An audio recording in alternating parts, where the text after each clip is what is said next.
Hello friends, welcome to my YouTube channel. Today we will do chapter number 3 of class 9. I hope you will listen carefully and understand.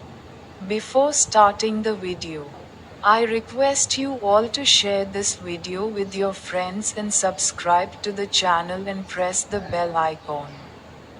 Thank you. Let's see the video and understand what is said in it. What is molecules? This topic. अणु सामान्यतः दो या दो से अधिक परमाणुओं का समूह होता है जो रासायनिक रूप से एक साथ बंधे होते हैं, अर्थात आकर्षक बल द्वारा एक साथ बंधे रहते हैं। अणु को किसी यौगिक के तत्व के सबसे छोटे कणों के रूप में परिभाषित किया जा सकता है जो स्वतंत्र विस्तार करने में सक्षम होते हैं और उस पदार्थ के सभी गुणों का स्रोत होते हैं। एक ही तत्व या सभी भिन्न तत्वों के परमाणु एक साथ मिलकर अणु बना सकते हैं।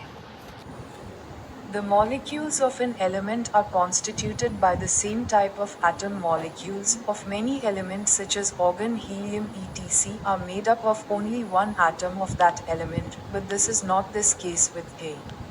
Most of the non-metal, for example the molecules of oxygen, considered of two atom of oxygen to oxygen unit into a molecules.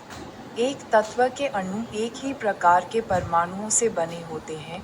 कई तत्वों के अणु जैसे ऑर्गन, हीलियम आदि उस तत्व के केवल एक परमाणु से बने होते हैं, लेकिन अधिकांश गैर धातुओं के साथ ऐसा नहीं है। उदाहरण के लिए ऑक्सीजन के अणु को ऑक्सीजन के दो परमाणुओं से एक अणु में माना जाता है। Molecules of compounds, atom of different animal element joined together indefinite properization to from molecules of components. Few example are given in table 3.4. Learn the symbol and combining capacity of the element. The combining power of an element is known as its valency. यौगिकों के अणु विभिन्न जंतु तत्वों के परमाणु घटकों के अणुओं से अनिश्चितकालीन उचितीकरण के लिए एक साथ जुड़ते हैं। कुछ उदाहरण तालिका 3.4 में दिए गए हैं। तत्व के प्रतीक और संयोजन क्षमता को जानें। किसी तत्व की संयोजन शक्ति नहीं है क्योंकि इसकी संयोजकता है।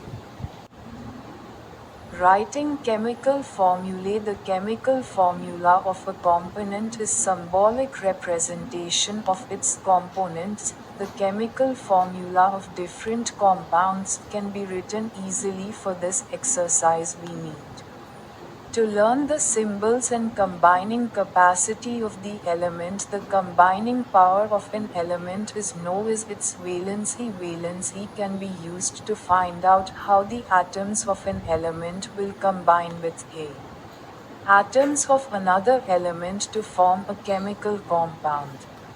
रासायनिक सूत्र लिखना। किसी घटक का रासायनिक सूत्र उसके घटकों का प्रतीकात्मक प्रतिनिधित्व है। विभिन्न यौगिकों के रासायनिक सूत्र आसानी से लिखे जा सकते हैं।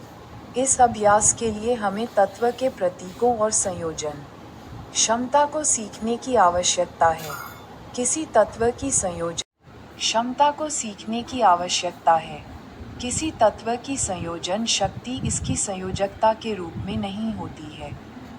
संयोजकता का उपयोग ये पता लगाने के लिए किया जा सकता है कि किसी तत्व के परमाणु किसी अन्य तत्व के परमाणुओं के साथ मिलकर रासायनिक यौगिक कैसे बनाएंगे।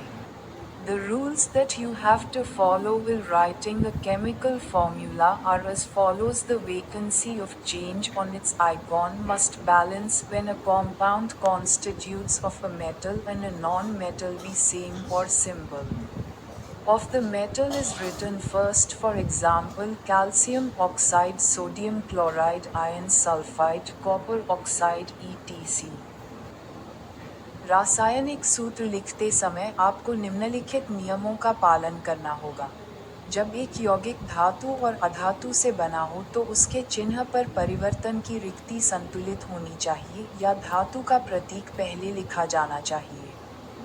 उदाहरण के लिए calcium oxide, sodium chloride, iron sulphide, copper oxide आदि।